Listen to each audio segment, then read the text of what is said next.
Hey guys, in this video, I will show you how to use Gemini Live on desktop. All right, let's begin. To get started, launch any web browser on your computer, head to the address bar, and navigate directly to aistudio.google.com/live. If you are not already logged in, you will first be prompted to sign in securely using your standard Google account credentials. To initiate a voice session, simply click on the prominent Talk button on the screen.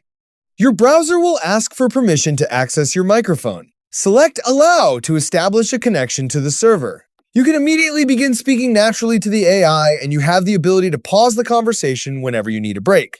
Additionally, you can utilize advanced multimodal features by clicking on the camera or screen sharing options. For instance, selecting Share Screen allows you to broadcast your current workspace view directly to the model. You can then ask contextual questions about whatever you are working on, and the AI will analyze the live visual data to assist you instantly. So that's basically how you can use Gemini Live on desktop. That's it for this video. Thanks!